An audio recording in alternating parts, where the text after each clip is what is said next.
Check. Hello. Sorry about the audio problems, folks. It's been a little wacky this morning.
Hello folks, my name is Janusz and this is the Joy of Being AliveStream. Welcome everyone.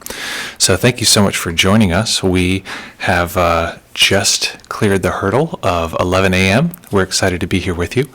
Of course, we are trying a few things out today. You might notice a couple things look a little different. We're trying to get the chat on the video itself because that's what people like to see, especially when they're watching a playback. And let's see, a couple things are a little strange here. Let's fix a couple things. So welcome everyone.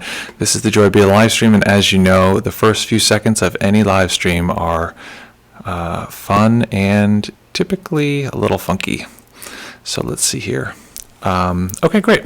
So welcome folks. Let us know where you're coming from in the chat. The way we had it set up to, oh, that's the wrong button. Let's see.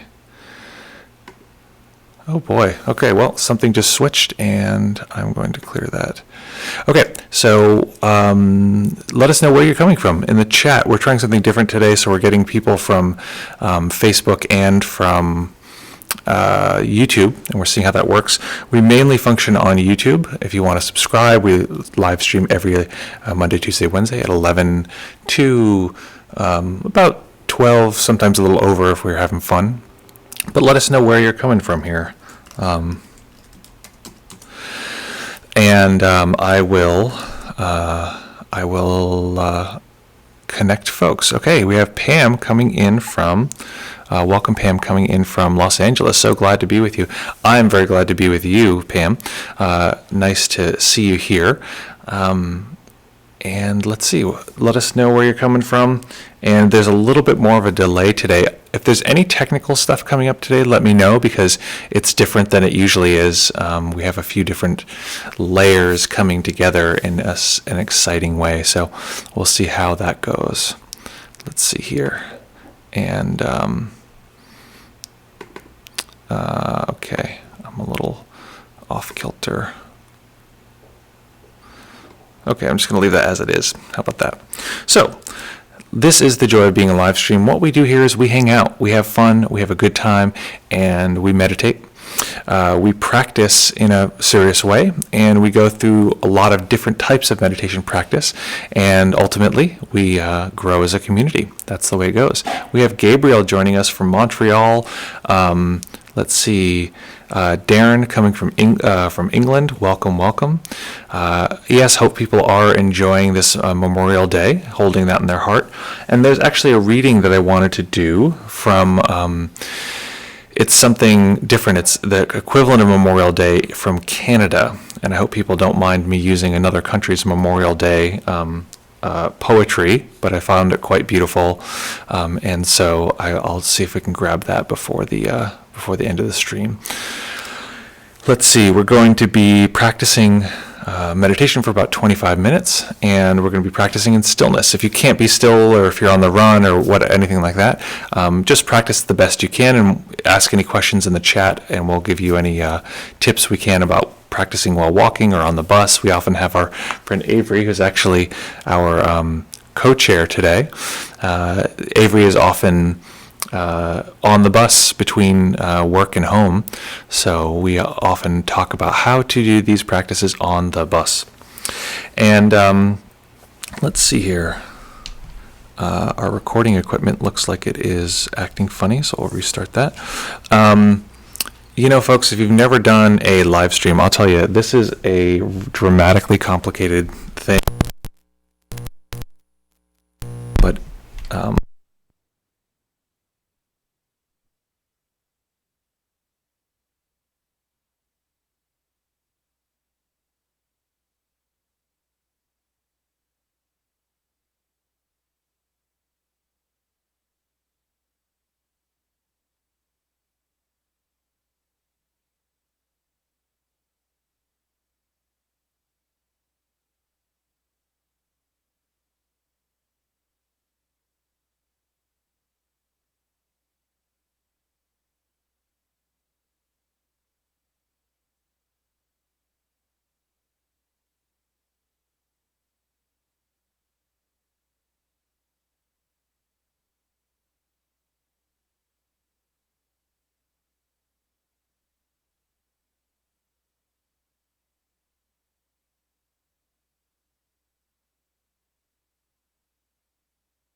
how's that? I think that should have fixed the audio. I'm so sorry, folks. It's funny, when I said the thing about, you probably didn't even hear this. It's a huge technical challenge to do this stuff sometimes, and technical things come up. So my apologies. So let me know. Okay, there it is. Thank you, Darren. Thanks, everyone, for letting me know. I was on a roll, and you're like, what the hell is happening? So we'll be practicing in a relatively relaxed posture. I went over this whole thing just now about posture in the spine and the development of how we turned into upright beings. Thanks, Pam. Well, I appreciate your effort in hanging out and being with us. And let me know how folks feel about their about the chat and the way the view looks now. We're trying out some new stuff, getting a little modern up in here.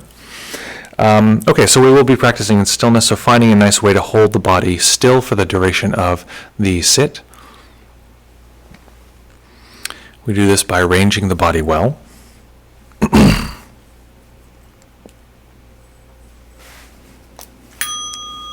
Oh, that was not the intended bell. That was something hitting the bell. So each time we arrive at the meditation, we arrive with all of the momentum of the previous moments. So what we're experiencing right now is the momentum of all of the decisions we've made in our life that have brought us to this particular moment, the decisions we're making right now. We're also subject to the momentum of all of the things we did not decide, things we did not have agency in interacting with. For instance, our place of birth is one of those examples. So we're living in the momentum of all of that, and this present moment is structured out of that momentum, but we're also living with the momentum of billions of years of technological evolution. This body-mind is a set of systems that have adapted quite incredibly to a world that was effectively hostile and didn't care if it existed or lived. And so that living force is existing within us now. It is us now. It is our entire world and universe currently. And so as we're beginning to settle into the meditation, just beginning to settle into what we're experiencing is these overlapping layers of momentum. And so not worrying about the concepts or how they overlap mentally, just experiencing them. The touch sensations, the sounds. Allowing the eyes to close if that's available.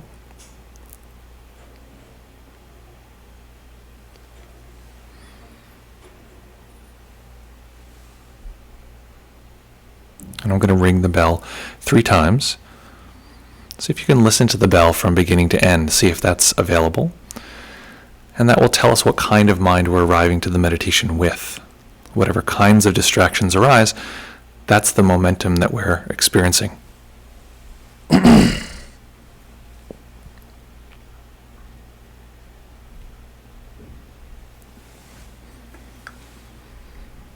So just feeling that momentum, the experience of an ordinary human body-mind.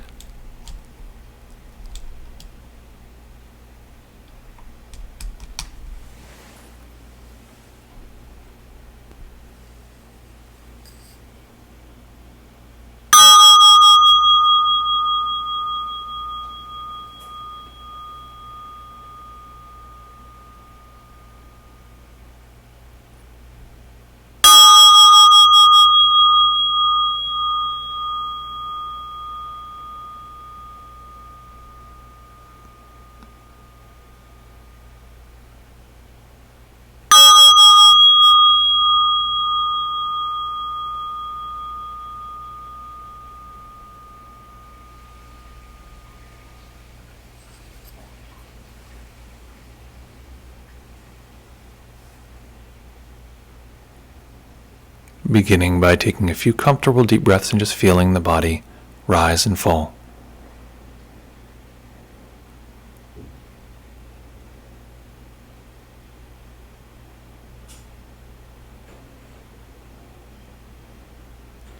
We'll begin by sweeping through the body to be sure we're not holding any undue tension. So starting at the top of the head, relax the brow. Relax the eyes.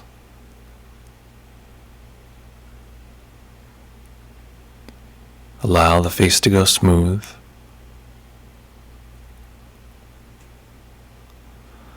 Relax the back of the tongue and let the jaw go slack.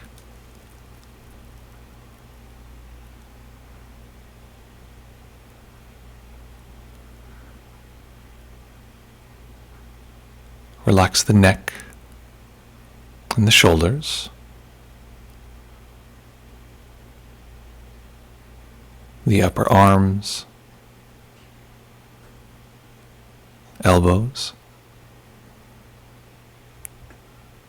forearms, wrists, and relaxing the hands.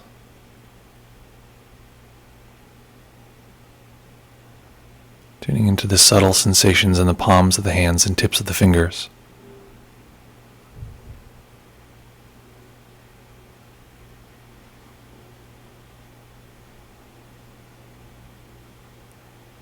letting go of any attempt to control the breath, just letting the body breathe as it will. Noticing the natural tightening and relaxing of the upper chest and upper back as the breath comes and goes.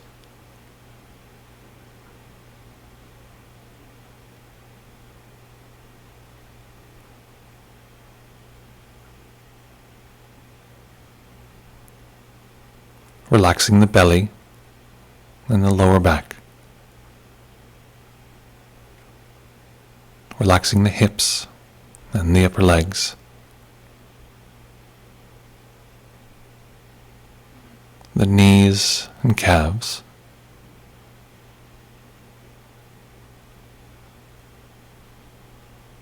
The Achilles, ankles, and relaxing the feet.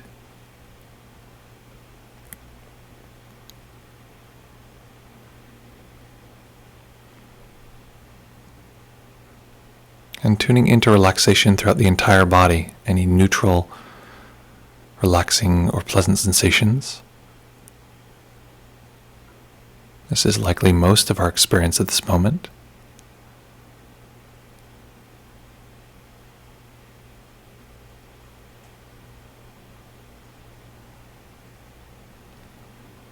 And asking the sensations this question, looking for an answer that comes in the form of body sensation. If these sensations were a little bit more relaxed or far more relaxed, what would they feel like right now?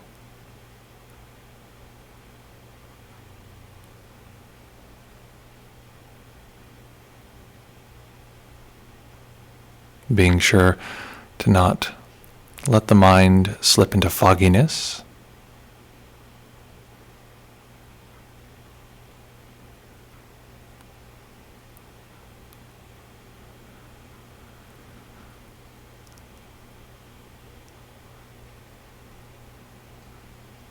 And then beginning to find these restful, pleasant sensations,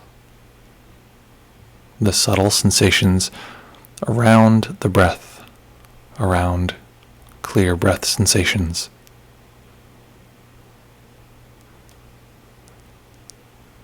So if we feel the breath clearly in the lungs, we can feel around the lungs to notice the restful sensations related to the breath. Or if we feel the sensations at the tip of the nose, looking for the subtle sensations there, the restful, delicate sensations, often surrounding them.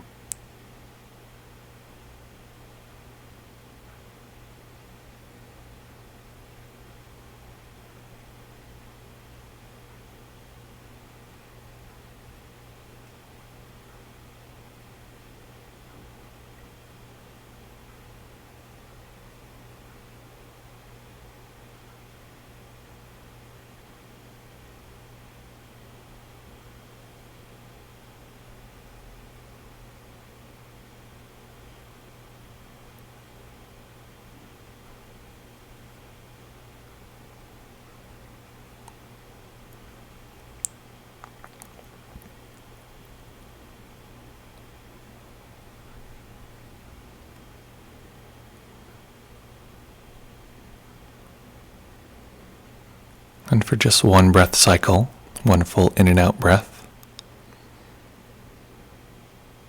devoting all of your skills to soaking into the entire experience of the breath.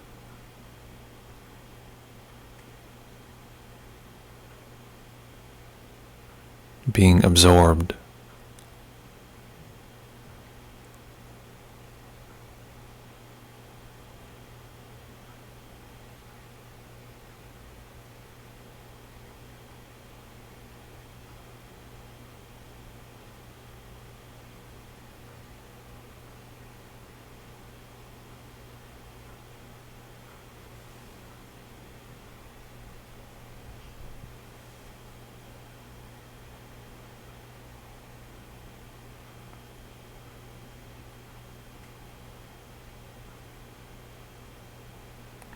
And as we begin to repeat this process, using all of our skills to pay attention to each breath cycle, noticing the kind of mind that we're arriving to the practice with today, and making any adjustments.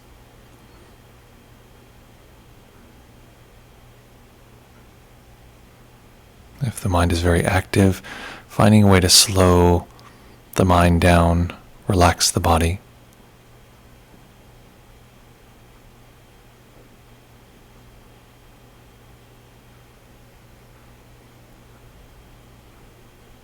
Knowing that we have the skills to allow the mind to settle, be absorbed.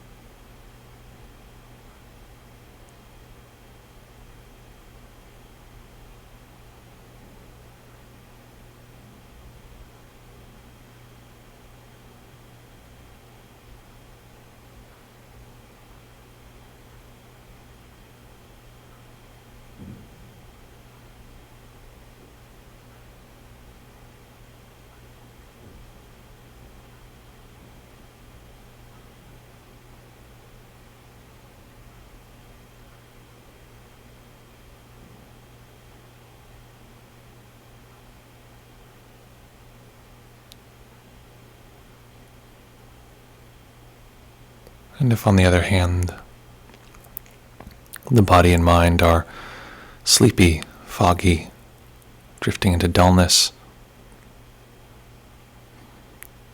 switching to pay attention to the vivid qualities of your sensations. That part of experience that knows this is happening clearly. And this can be wakeful to the mind.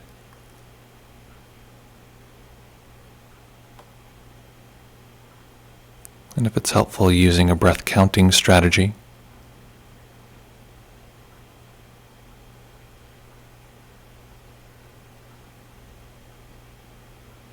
Before the next in-breath, counting 1.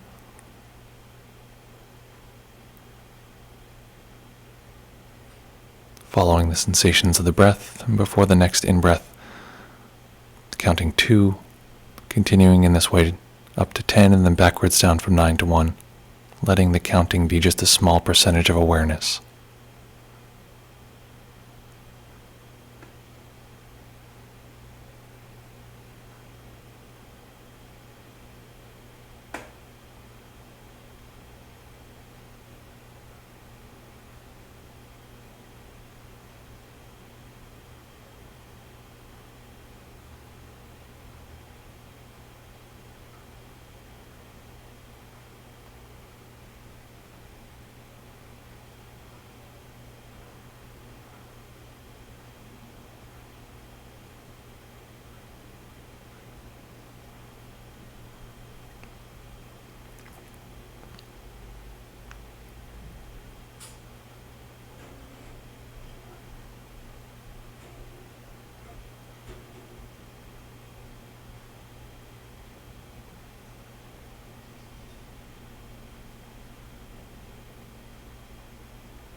Now we're going to make a slight transition. So returning to restful sensations in the body, not worrying so much about breath in particular.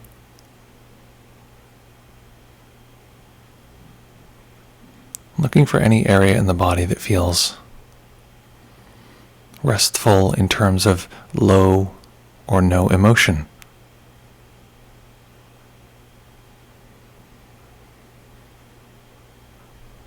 Often people feel a fair amount less emotion in the ankles or elbows.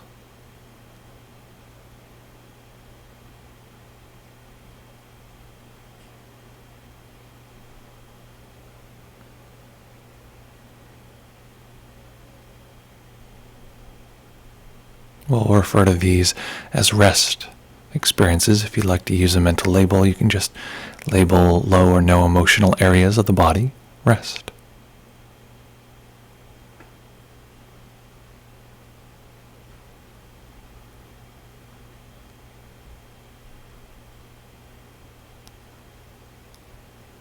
And noticing if there are areas of the body where there's emotion, and in this case, we'll refer to these as feel.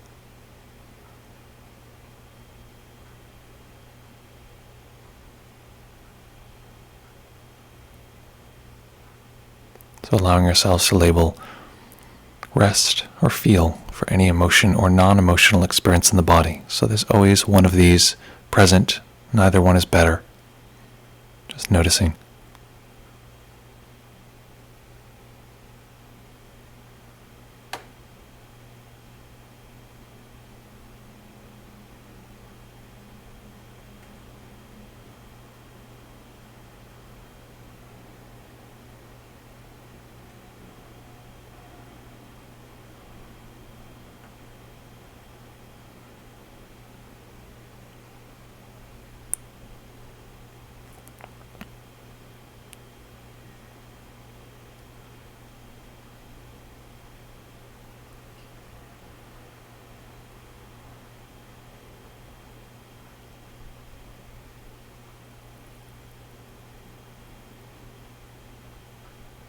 Letting go of this for a moment. We'll come back to it. I'd like you to pick one side of the body, either the left side or the right side. And I'd like you to imagine on this side of the body, there's something next to you that's yucky.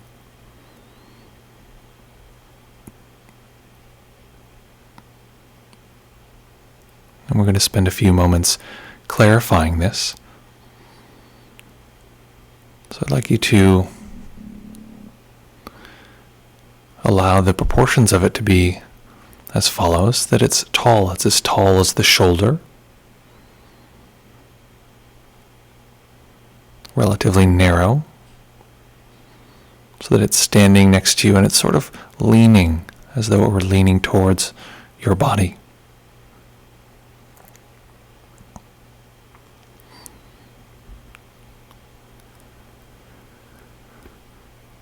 And it has the yucky colors, greens and yellows and browns.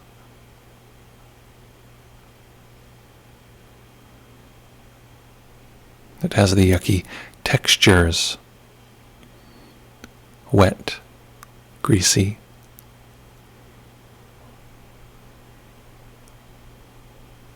It even has the yucky smells. Different layers of something that's foul.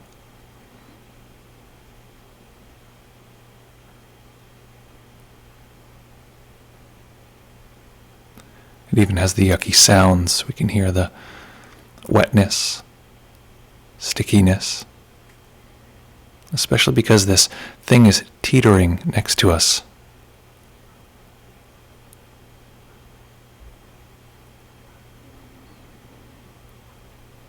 And so we're spending the next few minutes trying to amplify this sense that this is next to us. So allowing it to teeter, allowing it to tilt as though it's about to touch the arm on whichever side you're imagining.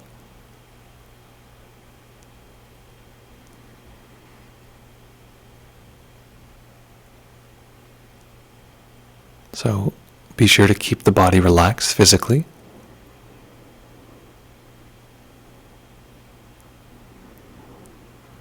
With one exception, if the face seems to want to make a response, sometimes the face can cringe a bit.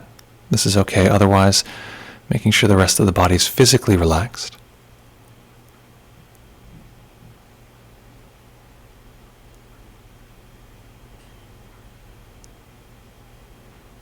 And as this yucky pillar sort of collapses a little, leans even closer to the body, it's just an inch away at this point.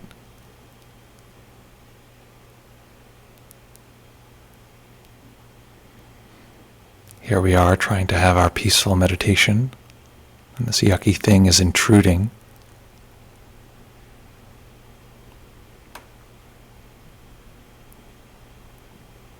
And there's an awareness that if it touches the body, then it'll actually be on the body. And we'll have to clean it off with the other hand, and then it'll spread. And just awful.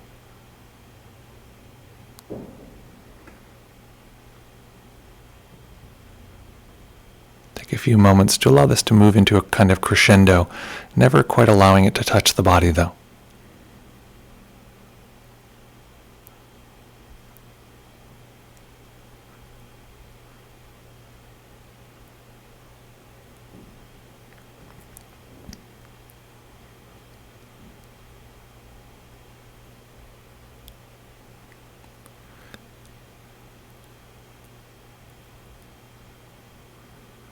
And now letting go of imagining anything, turning back to our practice of noting rest and noting feel. Noticing if you feel a difference between the left side of the body and the right side of the body. Left arm and right arm. Left leg, right leg. Left side of the face and right side of the face.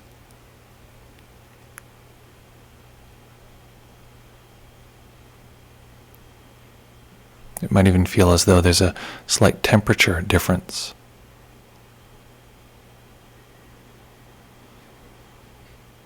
You may not feel any difference between each side, in which case this is simply a rest experience.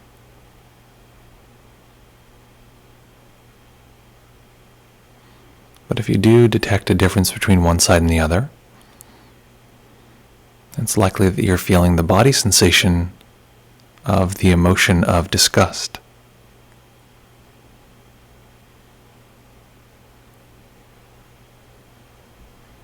So exploring that.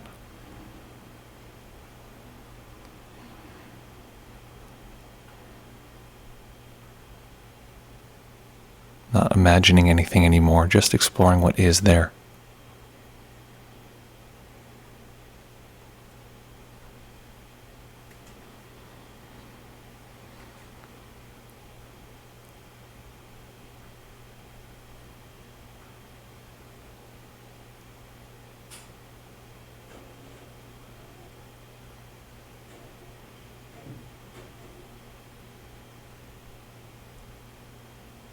Noticing that emotions can rise in response to other emotions. So there may be responses other places or in the same places in the body.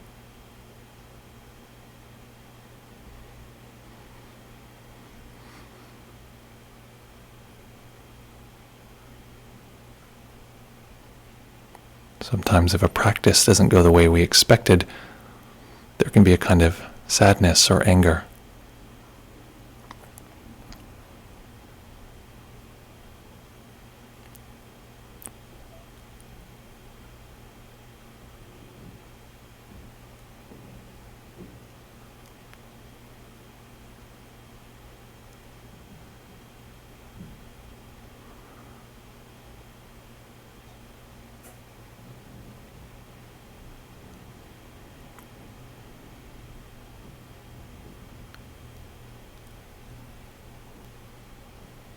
And noticing if there's a need to do any subtle mourning when our expectations are different than reality. Often there's a sense of loss, and it can be helpful to mourn that loss. Maybe we didn't expect to feel certain emotions, and it's disappointing.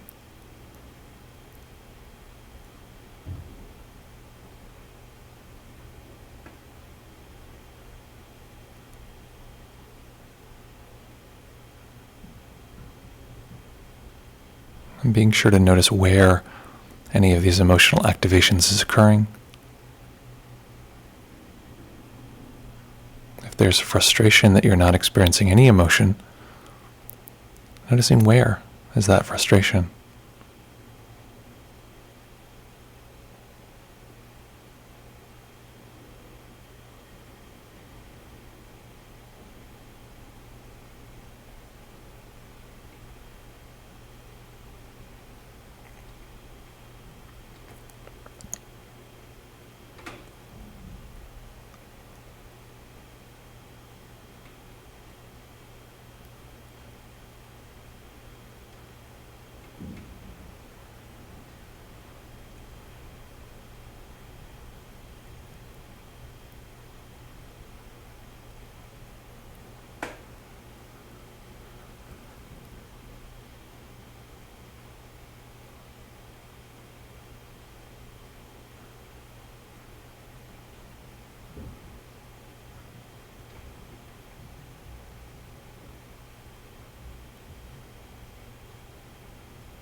And staying with the practice, staying in stillness, allowing a tiny bit of light to enter the eyes,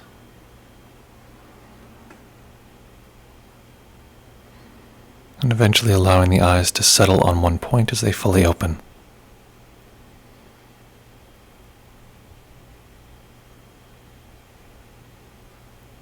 So here we are with our eyes open, sitting as we do much of the day.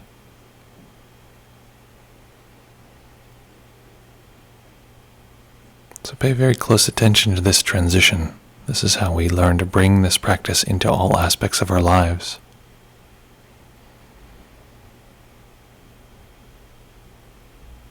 The only difference between this moment and what we typically consider our daily lives is a bit of willingness to observe emotion in the body.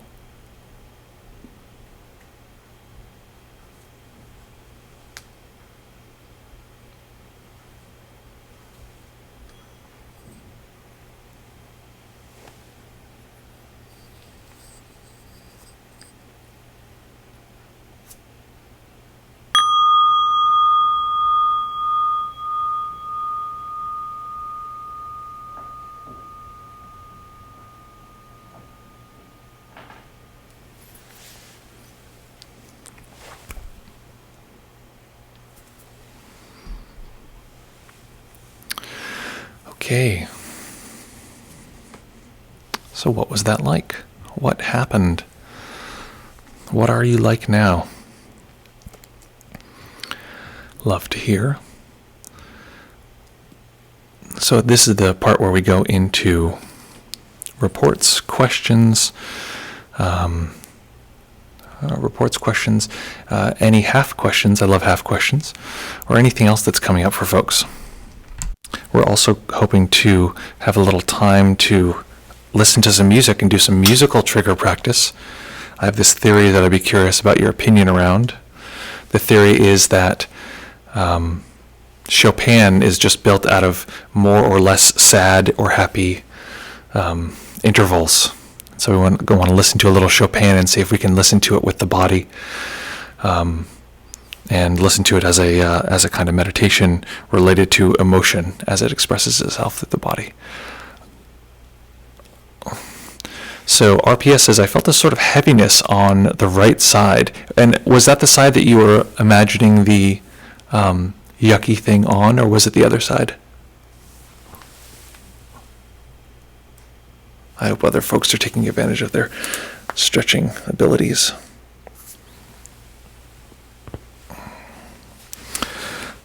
The yucky side, yeah. So just to notice, that's the way, the likelihood is it is the emotion of disgust. It doesn't necessarily have to be. It could be any number of things. But just to notice that is potentially that emotion. And the reason I do these trigger practices is because often, even if people are familiar with emotion, they're often not familiar with particular emotions, and they're not familiar with the way the dynamics of emotions occur, the way they come and go and disappear and this kind of thing. So noticing the physical sensations of that is very helpful. And the reason I do it symmetrically is so that you can tell a difference. You can have something to compare it to. So just to notice that that's what occurred. Now, the point of the meditation is not to imagine an emotion. It's just to use something to trigger some emotion and then see what happens after that. So wonderful. So just notice that occurred. And I have noticed that when I do this meditation with folks, what can happen is that they will, any unpleasant emotion, people say, why do we do an unpleasant emotion? Why not just pleasant emotion? A couple things. One is from a strictly Buddhist point of view. I'm not strictly Buddhist by any means, but from a strictly Buddhist point of view, all emotions are radically neutral, and it's just how we interact with them. So I've been really into this thing lately of mourning small things, mourning the things that are minor, that are bothersome for us, that are challenging for us. This is I recently got to meet Rod Owen, and he was talking about this, and yeah, just mourning what's happening that's difficult and allowing that to kind of go through. It's also that difficult emotions or challenging emotions tend to be much more palpable, much more direct, because they come much more quickly. They don't leave quite as fast, and this is for for sort of obvious reasons. We survive through negative experiences more efficiently than through positive experiences. If you know the answer to the following question, don't spoil it for anyone else. But if you don't know the answer, this is a question for you. Why do you think that the body arranges emotion in the direction that there was something we were imagining, or if there was something real there, it would put the emotion on that side of the body, as opposed to putting that emotion everywhere in the body? So if there's something disgusting, we just feel it head to toe everywhere, so that it would be more sort of potent or powerful. Why do you think it would be directional in that way? What do folks think? It's so funny, the delay, because some folks are typing, some folks are deciding if they want to type anything. What do you think that's about? So we'll wait for some of those to come in, and I'll get prepped for the next little section here. But I'd be curious what folks think.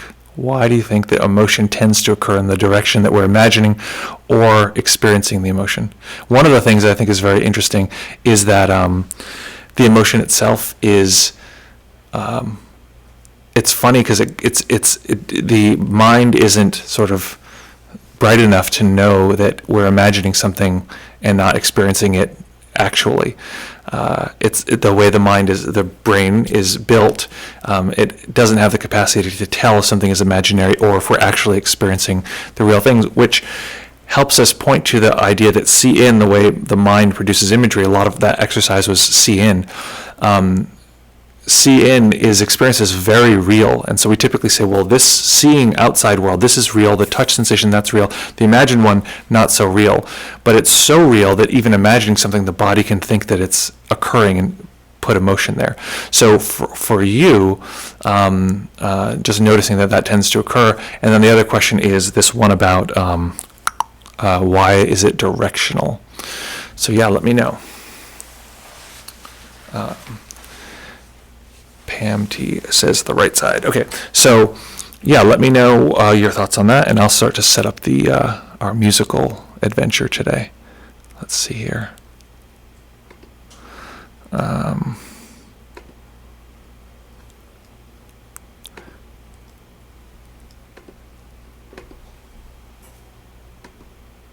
Oops, that is not what I wanted to have happen. That is incorrect.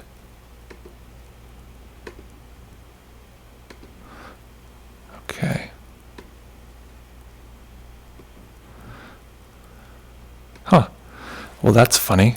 We lost our screen capture. Okay, well, let's reload that.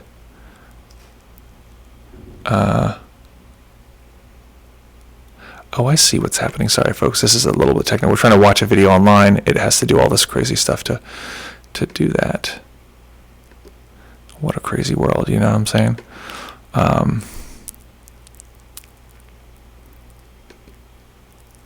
There we go. We got something going here. Okay, cool. So one moment and we'll be with you shortly. Here we are. This is supposed to be a very advanced program, and yet it is surprisingly clunky. Every time you restart it, you have to reset everything. Every screen capture, every camera. I don't know why that is. I think I need to complain with all my free time. Okay. Here we go. Excellent. So let's pop this out. Okay. Here we are. This is the show pane, but let me jump back to the chat real quick. The chat is wackadoodle. Oh, there we go. No, that is not correct. Okay, sorry guys. I'm just trying to get back to where we were a second ago. Okay, here we go. The chat is back in order.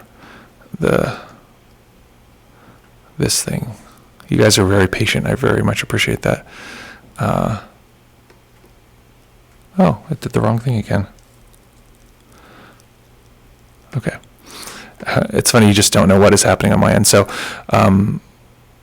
what is happening is that the whole thing lost proportion, and now I'm trying to get back to where we were a moment ago. But for now, let's just do this, get the chat in there. Okay, perfect. Let's see what folks are saying here. We got a bunch of chats here. Wonderful. So Bob says, feel in is one of the least sensitive aspects. I'm assuming you're saying that's your experience. So this was prob too subtle for me. I need more visceral triggers as have very high disgust tolerance. Well, and it's always this funny thing where you want to disgust people or trigger somebody enough that they can detect something, but you also don't want to go so far that people who have a lot of sensitivity to emotion are overwhelmed. So that's the reason I chose that subtle thing, but definitely make that adjustment if you want to do this practice and make it much worse. You can use fear as a good one. That's probably the most intense one. I did this one once where there was like a Jack in the Box, and it was doing the song, and it would never reach the last note, and it was just sitting there in this sort of tension about to explode next to the experience, next to your experience, and it built up so much tension that people were very unhappy in the class afterwards. They were like, I didn't come here to feel tense, and I was like, well, so I don't do that one, but you can try that one. Gabriel Ganesh says, really interesting to see the difference between the two sides. I also noticed the emotion was there before the yucky thing seemed to be replaced and came back only after the meditation ended. Yeah, it's helpful to notice the overlap effect of these things, that one thing is actually overlapping into the next one. Oh, you also said that, not answering your question, but here are my impressions on the meditation, which is great. Anything you want to mention. Pam says, similar to Gabriel's experience. Yeah, to notice that all of these things are overlapping. Once we get enough of a visceral sense of any of these sensory experiences, our emotion, mental imagery, mental audio, touch sensation, for instance, if I, hit my hand, the hit is over. I can absolutely still feel the sensation, and it's, slowly degrading.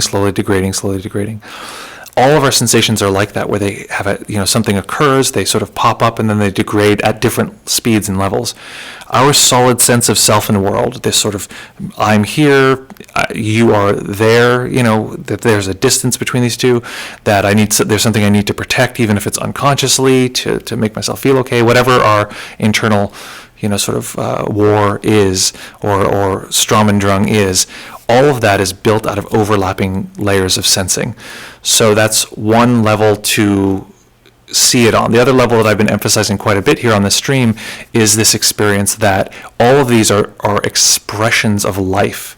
And it's a little bit of a contemplation and less like a pure, unadulterated, sort of neutral insight practice. But I find it very helpful as a lever to get a real openness to the dynamic nature of what we're experiencing and have acceptance of what's happening. That, life can express itself in many forms, like a bird, or, beautiful plumage on a bird, or a beautiful tree, or, microbes eating something. Those are all forms of life, and it's helpful to know that sensation on this side of your body is life expressing itself. If this body were not alive, there would be no possibility of that being sensed. So just to notice that. Let's see, we have here, RPS says, you could look at it as an evolution mechanism. You get to avoid potential harmful things. Okay, so RPS, that is actually, I think we're saying the same thing. I just want to be sure. The answer is yes and no. You could be saying two things. So I'll just assume that you're saying what I understand to be the correct answer. And the correct answer is the reason that emotion is felt directionally is because for survival purposes, it needs to push the body in a direction. If it's felt on this side, which is, even now, my system is putting the emotion here because that's where I imagined it. So it's on this side, and it pushes the system this way. If it was everywhere, we wouldn't know which way to move the body. We have to remember that the emotional system, the limbic system in the brain, it's more than that, but that's a generalization. The limbic system was developed evolutionarily before the linguistic part of the brain. So we had to have a mechanism to push and pull us away and towards things we wanted to be near, wanted to be away from, or it would be better for us for survival, before we had language to say, oh, this is a dog and it's a friendly dog, but it has a snarl on its face. So with that kind of logical stacking of thoughts needs to be dealt with in a much simpler way. This is actually, I think of it like the dog brain. Dogs are constantly pushed and pulled in this way. And actually, I have a whole video on this that we did on this channel. I won't put it in the chat, but on this channel you can find a video that we made about using emotion as the object in meditation. It's basically a small movie, actually. All of our sort of longer videos are like little movies. And then last off-topic comment here is from Darren Brown. Should we drop the idea of trying to be happy? Excellent question. Happiness seems like a drug that I crave, and the more I chase happiness, the less happy I tend to be. What is the solution? So this is a great question, and I do want to get to the promised Chopin, so we'll jump into that in a moment. So maybe I can answer this more fully. This actually sounds like a whole video, and Darren, let's stay in touch, because this might actually be a great topic to do a full formal video on, or a nice activity. Maybe actually, you know what we'll do? Maybe we'll try to answer this question tomorrow, because today we have the Chopin thing set up and it's tied into the emotion material. Maybe we'll try to answer this question more thoroughly tomorrow. But for now, what I'll say is that the way I like to look at it is that happiness is a body sensation, just like any other emotion. It's not inherently good or bad. It's just a sensation. It depends how we interact with that. If we turn anything into our, God, our thing that we need to be there to solve our problems, we have trouble. So we do that with a million different things. If I just get this promotion, if this person just likes me, if I dress well, then I'll be free. And happiness is one of those things that people, we sell it all the time. Oh, if you're happy, you're good. That's because people often like happiness, but especially from a meditative perspective, but a very advantageous position to take is that the experience comes from neutrality, and happiness arises, we can enjoy it, but it's neutral, and it goes away. Of course it goes away, and it's neutral. And we can have neutrality with all these experiences. It's easier to have neutrality with happiness than it is to have with, disgust like we did today, but by learning to have equanimity with the disgust sensations, we're learning to have equanimity with anything that comes up. The credits do transfer in that way. So thank you. That's a super good question. All the questions are great, and any other questions that folks have, let me know. We'll jump into those. So let us take a peek here at this video. So this is my thesis. Chopin in particular, and I think maybe a lot of music, is but it's built out of emotional ups and downs. I just realized that I have a private student coming up at noon, so we have about 7 minutes to finish this, and we won't be able to listen to the whole thing, basically. So try to imagine that you're listening to this from your body, not from your ears. And what you'll probably find is at first the mind will say, no, it's your ears, that's where you listen from. But notice between each note that the system, the body, is in a sense waiting for what comes next. It's preparing to go in either direction. Either, in this case, it's either more sad or happier. So Chopin will play a note, and there'll be a sense of an atmosphere that's built, this a sense memory of what came before, of where we are in this ride. And in each moment, it's the system is looking, are we going to go up towards like happiness, or is this going to go towards sadness? And of course, there's resistance in the sadness direction, and a sense of relief when it goes up. So notice that pushing and pulling, the tugging in this way. And the thesis that I'm saying is that is emotional in nature. So let's take a look here at Chopin. This is Nocturne number 9. Nocturne OP9 number 2. And we're going to test the audio. So I'll play it for a second and we'll see if we can hear it okay.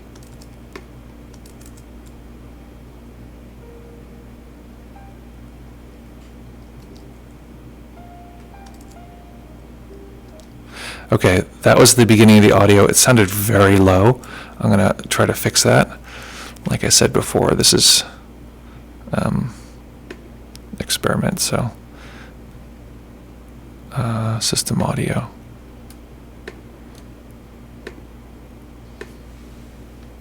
Hopefully this isn't then too loud. Okay, let's take a peek, see, try this again.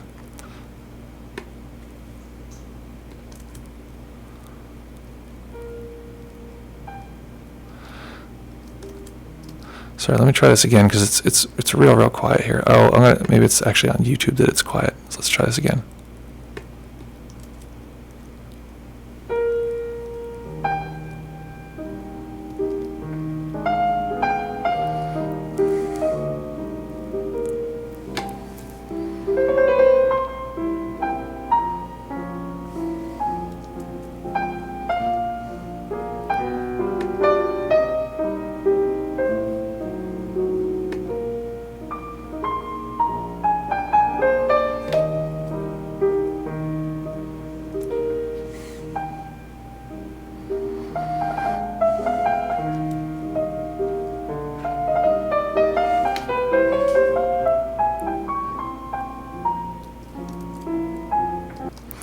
So I'm going to pause there for a second. I'm trying to get the audio right. Hopefully that worked. And somebody says piano is at 5. I tried to turn it up, see if that works.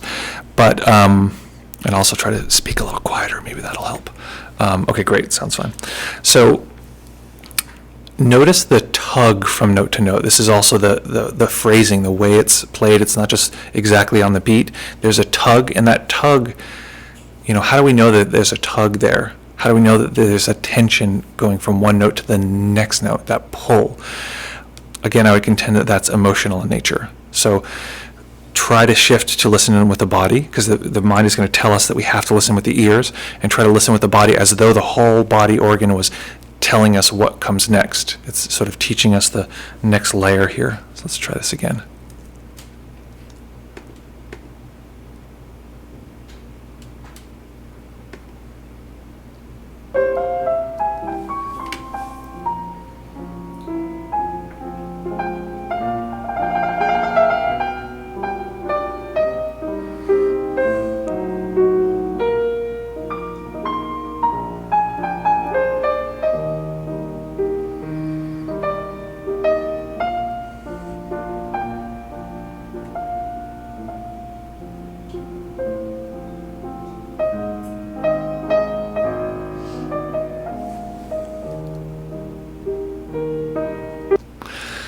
So I'm just repeating what I said before, but in each note, listen if there's a sense that it's going to be happier or more sad. And that this at least this entire piece is really built that way. So just notice that. Yeah.